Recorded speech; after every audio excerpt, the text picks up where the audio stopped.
Ruto anaongelea kuhusu SHA. SHA ati hapa Kenya inafanya kazi kwa hospitali zetu.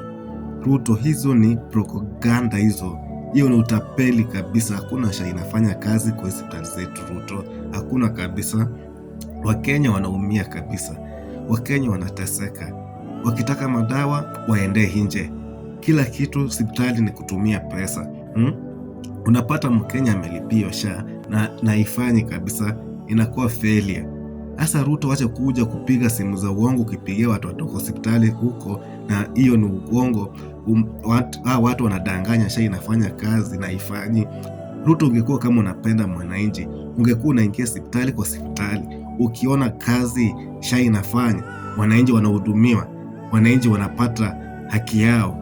Lakini hakuna chochote wenye mwananchi anafaidika kuhusu kwa SHA. Hakuna kabisa.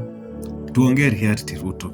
Wacha kuita watu mkutano ama kuja kuita watu wasikie yenye maendeleo umefanya ama bila SHA inafanya.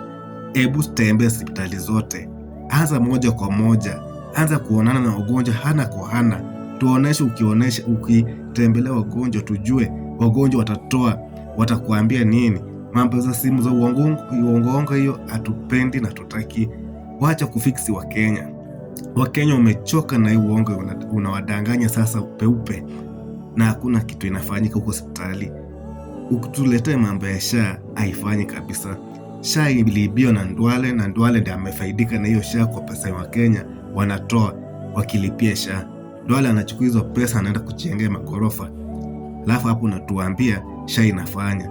Tembelea hospitali ndio tuambie SHA inafanya. Huku hospitali ndio mashida zimejaa. Wagonjwa wana struggle huku hospitali.